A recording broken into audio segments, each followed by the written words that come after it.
Hello friends, welcome to my YouTube channel. दोस्तों, आज के इस वीडियो में हम प्रोनाउन के बारे में पढ़ने वाले हैं। तो दोस्तों, सबसे पहले बात करते हैं प्रो का मतलब। तो प्रो का मतलब होता है फॉर, यानी इसका प्रयोग नाउन के लिए किया जाता है, यानी फॉर नाउन। यानी प्रो का मतलब होता है फॉर, और नाउन का मतलब तो जानते हो संज्ञा होता है, यानी इसका प्रयोग नाउन के लिए किया जाता है। अतः ए वर्ड, इसकी परिभाषा होगी a word which is used in place of noun, यानी एक शब्द जो नाउन के स्थान पर यूज किया जाता है इज कॉल्ड, उसे कहा जाता है प्रोनाउन। उसे प्रोनाउन कहा जाता है। जैसे उदाहरण के लिए example, he, she, it, you, they और एट्सेट्रा। दोस्तों, अब हम बात करते हैं प्रोनाउन के टाइप्स के बारे में। तो यहाँ पे दोस्तों प्रोनाउन के टाइप होते हैं, वो है नो। जैसे पहला प्रोनाउन है पर्सनल प्रोनाउन, दूसरा है रिफ्लेक्सिव प्रोनाउन, तीसरा है एम्फेटिक प्रोनाउन, चौथा रेसिप्रोकल प्रोनाउन, पांचवा डेमोन्स्ट्रेटिव प्रोनाउन, छठवां इंट्रोगेटिव प्रोनाउन, सातवां इंडेफिनिट प्रोनाउन, आठवां डिस्ट्रीब्यूटर प्रोनाउन और नौवां है रिलेटिव प्रोनाउन। अब दोस्तों, इन सब प्रोनाउन को हम एक एक करके थोड़ा सा बेसिक पढ़ेंगे और उसके बाद में आपके लिए एक लंबा सा वीडियो इन सब को एक्सप्लेन करते हुए लेकर आऊँगा। तो अभी तो इसका बेसिक जान लेते हैं। अब दोस्तों, हम पर्सनल प्रोनाउन के बारे में पढ़ेंगे। तो पर्सनल प्रोनाउन वो होता है, इसकी परिभाषा pronounce that are associated with particular grammatical person, यानी जो पर्सन व्यक्ति से जुड़े हुए होते हैं वो पर्सनल प्रोनाउन कहलाते हैं। जैसे उदाहरण के लिए I, we, you, he, she, it और दे। और इनके फॉर्म के बारे में बात करते हैं। तो फॉर्म दोस्तों, इनको तीन पर्सन के अंदर डिवाइड किया गया है। First person, second person, third person. First person होता है स्पीकर, सेकंड पर्सन होता है लिसनर और थर्ड पर्सन होता है जिसके बारे में बात की जाती है। ये स्पीकर हो गया, ये लिसनर हो गया और ये हो गया जिसके बारे में बात की जा रही है। तो दोस्तों, प्रोनाउन जैसे आई है, अगर आई को हम नॉमिनेटिव केस में लिखेंगे तो आई लिखेंगे। अगर इस आई को हमें ऑब्जेक्टिव केस में लिखना है तो इसको मी के रूप में लिखेंगे। और अगर इसी आई को अगर पॉजिटिव केस में लिखना है तो हम इसे माई के रूप में लिखेंगे। तो आपको ये समझ में आया होगा कि आई अगर नॉमिनेटिव फॉर्म के रूप में प्रयोग होगा तो आई के रूप में प्रयोग होगा। अगर आई को हम ऑब्जेक्टिव फॉर्म में यूज करेंगे तो मी होगा, और अगर आई को हम पॉजिटिव फॉर्म में यूज करेंगे तो माई के रूप में ये प्रयुक्त होगा दोस्तों। और उसके बाद जो वी है, वी का नॉमिनेटिव वी है, उसके बाद वी का ऑब्जेक्टिव अज और वी का पॉजिटिव होगा ओवर।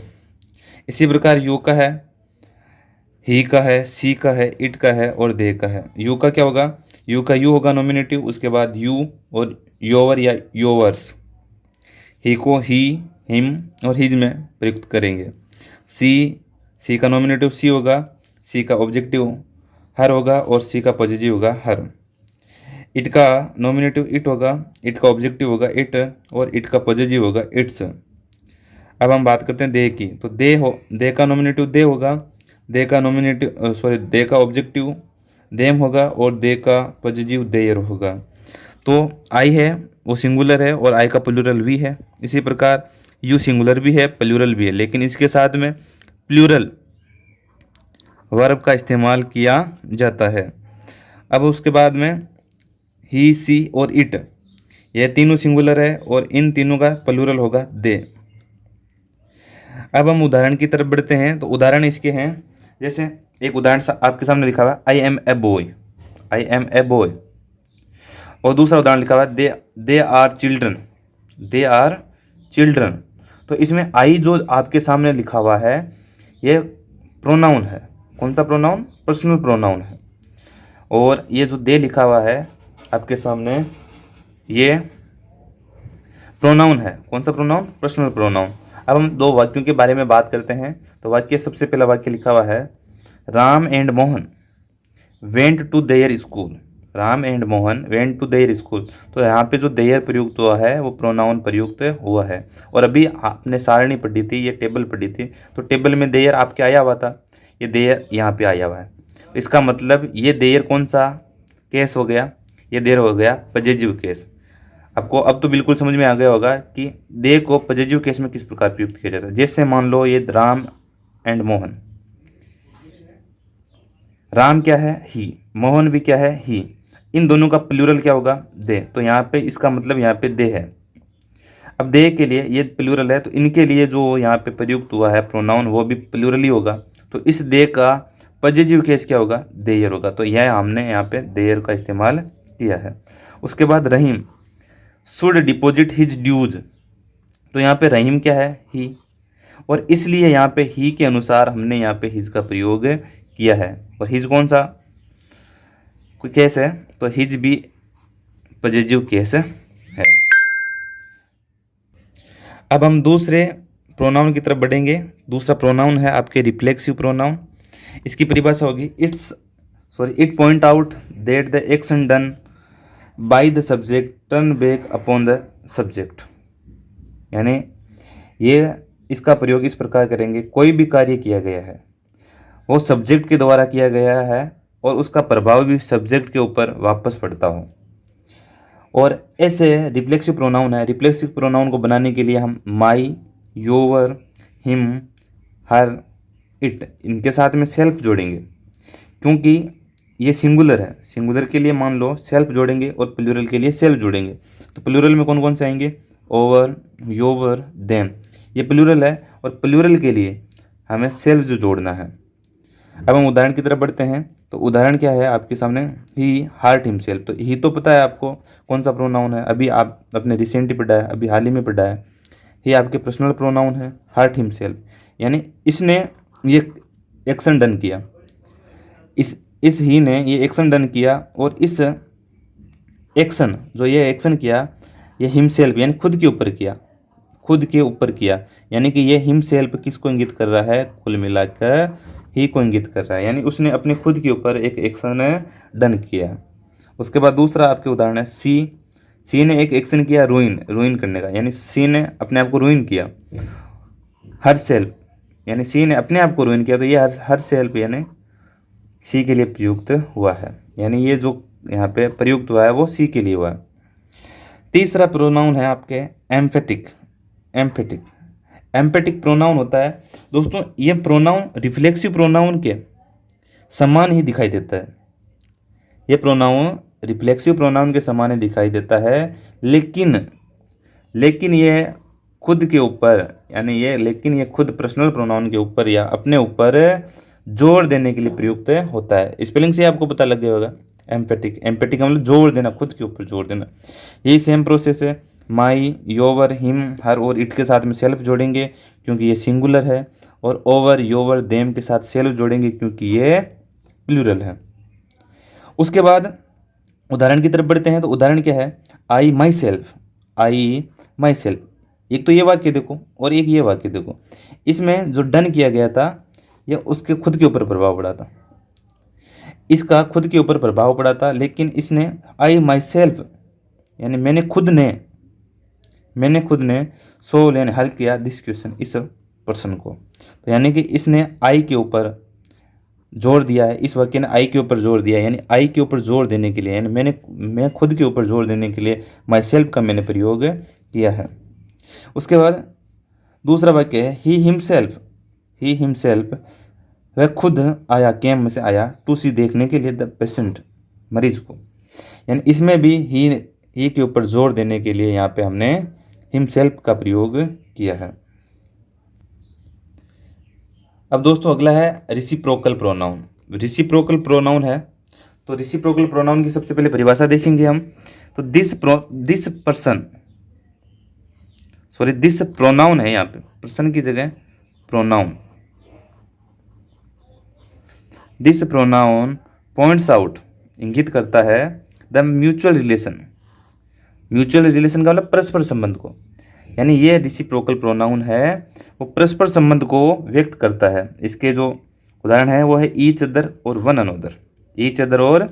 One another. जैसे हम उदाहरण पढ़ेंगे, दैट टू फ्रेंड्स, दो दोस्त क्वार्रल झगड़े विथ ईच अदर, यानी एक दूसरे के साथ में, यानी कि इन दो फ्रेंडों के बीच में ये झगड़ा हुआ और ये झगड़ा परस्पर हुआ, म्यूचुअल रिलेशन के साथ में हुआ, तो इसका हम यहाँ पे ईच अदर का प्रयोग किया हमने।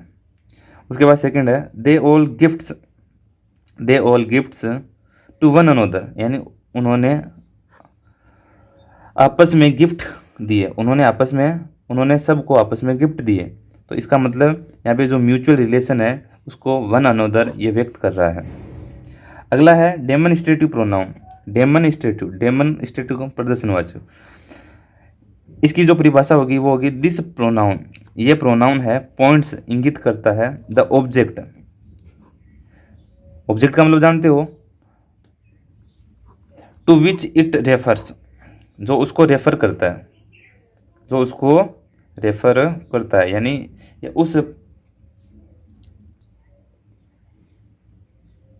ये सभी अपने ऑब्जेक्ट को रेफर करते हैं।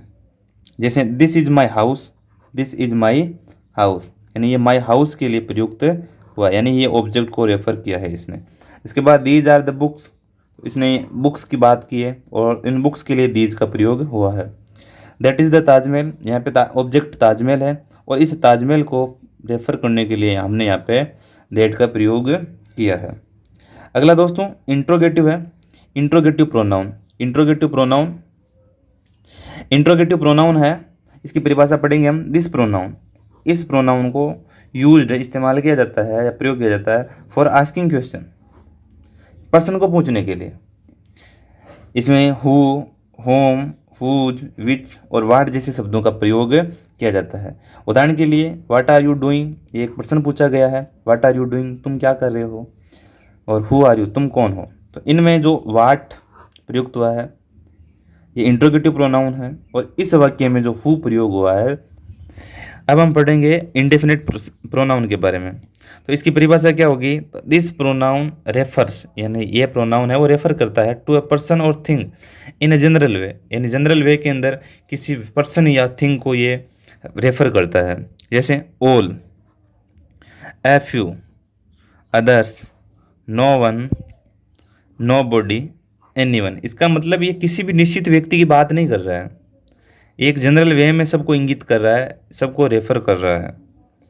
तो एक हम उदाहरण देखते हैं, उदाहरण से आपको बिल्कुल समझ में आएगा। Did you see any of your friends, क्या आपने अपने किसी भी दोस्त को देखा। तो यहाँ पे जो एनी प्रयोग हुआ है वो इंडेफिनिट प्रोनाउन के रूप में प्रयोग हुआ है, क्योंकि ये किसी निश्चित व्यक्ति की बात नहीं कर रहा है, ये बोल रहा है कि आपने किसी न किसी तो अपने दोस्त को देखा है क्या। और दूसरा जो है there are some student in, कुछ स्टूडेंट थे, तो ये निश्चित स्टूडेंट्स यानी किसी का नाम लेके नहीं कह रहा है। और तीसरा है समबडी इज कमिंग, यानी समबडी इज कमिंग, यानी कोई आ रहा है। तो इसका मतलब कोई आ रहा है, कोई भी हो सकता है, कोई भी आ सकता है, कुत्ता, बिल्ली, व्यक्ति भी आ सकता है। अब है हम 8वें प्रोनाउन के बारे में पढ़ेंगे, डिस्ट्रीब्यूटिव प्रोनाउन। तो डिस्ट्रीब्यूटिव प्रोनाउन दोस्तों इसकी परिभाषा क्या होगी, दिस प्रोनाउन, ये प्रोनाउन है रेफर्स टू अ पर्सन और थिंग, ये प्रोनाउन रेफर करता है पर्सन और थिंग को वन एट ए टाइम का मतलब एक बार या एक समय में एक व्यक्ति या वस्तु को ये इंगित करता है, रेफर करता है। जैसे उदाहरण इनमें जो शब्द यूज में लिए जाते हैं वो ईच है, एवरीवन है, आइदर है, नाइदर है। दोस्तों यहाँ पे इसको इधर या निदर भी पढ़ा जा सकता है। जैसे हम उदाहरण के लिए देखेंगे, each of the students gets a prize. दोस्तों यहाँ पे एस वी लिखा हुआ है, इसका मतलब सिंगुलर वर्ब। ये ध्यान रखना दोस्तों, अगर डिस्ट्रीब्यूटिव प्रोनाउन है उनके साथ में हमेशा सिंगुलर वर्ब का प्रयोग किया जाएगा।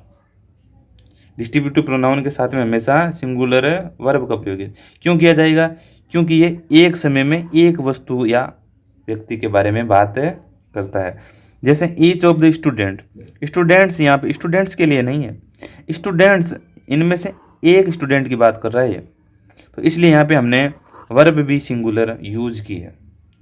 सेकंड है everyone of the students was happy, everyone of the student थे बहुत सारे, इनमें से प्रत्येक, यानी प्रत्येक की बात हुई है तो यहाँ पे हमने सिंगुलर का प्रयोग किया है। तो ईच और एवरीवन यहाँ पे प्रोनाउन के रूप में प्रयोग हुए हैं। और अगर ये प्रोनाउन आपको पहचानने के लिए दिए जाते हैं तो ये कौन से प्रोनाउन हुए? Distributive pronoun. लास्ट प्रोनाउन है आपके रिलेटिव प्रोनाउन। दोस्तों ये आपने तो बहुत बार पढ़ा होगा, सुना होगा, ये आपके बहुत ही बेसिक लेवल का है, यानी ये हर लगभग कक्षा 6 से स्टार्ट हो जाता है और बाद में चलता ही रहता है जब तक आप अंग्रेजी के पीछे पड़े हुए हो। अब उसके बाद रिलेटिव प्रोनाउन है दिस प्रोनाउन, यह प्रोनाउन रेफर करता है to some noun which is antecedent. Antecedent का मतलब क्या होता है? जो पहले इससे पहले जो रिलेटिव प्रोनाउन है उससे पहले आए हुए नाउन को क्या करता है? रेफर करता है। रिलेटिव प्रोनाउन वह होता है जो खुद से पहले आए हुए नाउन को रेफर करता है। इनमें कुछ आने वाले शब्द आपके सामने दिए हुए हैं। पहला वो, दूसरा विच, देट, वाट, हुज, होम, इस प्रकार के शब्द आएंगे। जैसे हम उदाहरण के लिए पढ़ेंगे, उदाहरण हम देखेंगे। आई नो सरला, मैं सरला को जानता हूँ। Who has just gone out, जो अभी अभी गई है। तो दोस्तों यहाँ पे जो हु दिया गया है वो रिलेटिव प्रोनाउन, हु दिया गया है वो रिलेटिव प्रोनाउन है, लेकिन ये प्रयोग किसके लिए हुआ? अभी हमने पढ़ा कि इससे पहले आने वाले नाउन के लिए। जस्ट बिफोर का मतलब जस्ट बिफोर आने वाला नाउन कौन सा? जस्ट बिफोर कौन सा है आपके सामने? सरला या। तो ये जो हु प्रयोग हुआ है वो सरला के लिए प्रयोग हुआ। उसका मैं आपके सामने एक डिटेल वीडियो भी बनाऊंगा कि हु का प्रयोग कब करना है, जैसे गैप फिलिंग वाला भी मैं बनाऊंगा। और जो दूसरा उदाहरण है वो देखेंगे। आई फाउंड द बैग, मैंने एक बैग को प्राप्त किया या पाया, मुझे एक बैग मिला। विच आई लॉस्ट यस्टरडे, जिसको मैंने कल खो दिया। तो यहाँ पे जो दोस्तों जो विच आया हुआ है वो रिलेटिव प्रोनाउन तो है, लेकिन ये जो रिलेटिव प्रोनाउन है वो क्या करते हैं? उससे खुद से पहले आए हुए नाउन को रेफर करते हैं। तो इससे पहले नाउन कौन सा आया हुआ है? बैग आया हुआ है। तो ये बैग को क्या कर रहा है? रेफर कर रहा है। तो दोस्तों आज के इस वीडियो में इतना ही। अगर आपको ये वीडियो पसंद आता है तो इस वीडियो को लाइक कीजिए, शेयर कीजिए और साथ ही साथ सब्सक्राइब करके बेल आइकन को भी प्रेस कर लीजिए, ताकि जब भी मैं ऐसे वीडियो और लेकर आऊँ तो आपको सबसे पहले नोटिफिकेशन मिल जाए। जय हिंद, जय भारत।